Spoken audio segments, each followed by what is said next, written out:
আসসালামু আলাইকুম প্রিয় দর্শক শ্রোতা মণ্ডলী, আপনি কি জানেন 23 লাখ টাকার চা পাতা চুরি ছাপা দিতে মানববন্ধন, জিয়াউল ও বাহাউদ্দিনের নেপথ্যে মানববন্ধনের কারি সমা।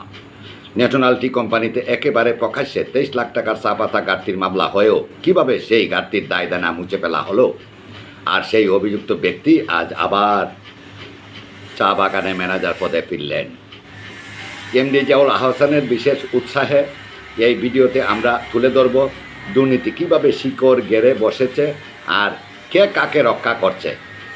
2022 সালে পারকুল চা বাগানে ঘটে এক ভয়াবহ চা পাতা চুরির কাণ্ড। 8,387 কেজি চা পাতা, যার বাজার মূল্য 23,06,425 টাকা। এই ঘটনার দায় আসে ম্যানেজার দেওয়ান বাহাউদ্দিনের উপর। অভিযোগ, তার দায়িত্বেই ঘটে এই চুরি। এ নিয়ে মামলা দায়ের করেন পারকুল চা বাগানের তৎকালীন ম্যানেজার জাহাঙ্গীর রশিদ।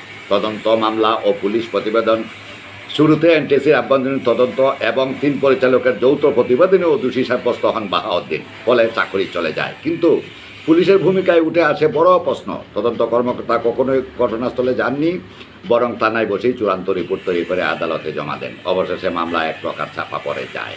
প্রশ্ন উঠে আসে, এমডি জিয়াউল হাসান কত লাখ টাকার বিনিময়ে জাহাঙ্গীর রশিদের পত্রের করণীয় বা সিদ্ধান্ত জানানো হয় এখন পর্যন্ত হয়নি।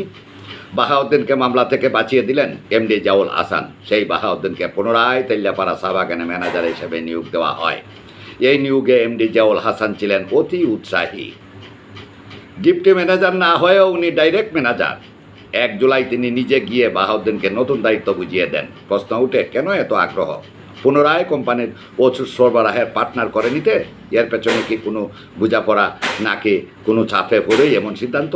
বাহাউদ্দিনের বিরুদ্ধে নানা অভিযোগ রয়েছে। প্রেমনগর চা বাগানে তার অবস্থানকালীন সময়েও নারী কেলেঙ্কারির ঘটনা সহ মানববন্ধন, প্রতিবাদ এবং অবাঞ্ছিত ঘোষণা হয়েছিল। আপনারা একটি ইউটিউবে দেখেছেন। এত কিছুর পরও কীভাবে তিনি দায়িত্ব পান? পরিচালনা পর্ষদ কেন নীরব ভূমিকা পালন করছেন? দুর্নীতিগ্রস্ত এমডিকে জেনে শুনেই নিয়োগ দিয়েছেন, অভিযোগ উঠেছে। এদিকে তেলিয়াপাড়া এলাকায় স্থানীয় চেয়ারম্যান, মেম্বার, পঞ্চায়েত সদস্য এবং চা শ্রমিকদের ম্যানেজ করে আজ মানববন্ধন অনুষ্ঠিত হয়েছে। ন্যাশনাল টি কোম্পানির দুর্দশা। যে কোম্পানিতে একের পর এক দুর্নীতি, লুপাট আর অবৈধ নিয়োগের ঘটনা ঘটছে, সেখানে আজ শেয়ার হোল্ডার, শ্রমিক আর সৎ কর্মকর্তা কর্মচারীরা কেবল হতাশ। ন্যায়, নীতি, মূল্যবোধ এসব শব্দ যেন এক প্রতিষ্ঠানে নিষিদ্ধ হয়ে গেছে। আমি একজন শেয়ার হোল্ডার, একজন মানবাধিকার কর্মী এবং একজন সিনিয়র সাংবাদিক। আমার প্রশ্ন, এমন দৃষ্টান্তমূলক চুরির ঘটনা যদি শাস্তিহীন থাকে, তাহলে ভবিষ্যতে কে দায় নেবে? এনটিসির পরিচালনা পর্ষদ যদি কঠোর পদক্ষেপ না নেয়, তবে বুঝতে হবে এর শেকড় অনেক গভীরে। চা শ্রমিকের ঘামে গড়া, শেয়ার হোল্ডারদের বিনিয়োগ সবই যদি হাওয়ায় মিলিয়ে যায়, তাহলে বাঁচে কে? 23 লাখের দায় কাকে দেওয়া হবে?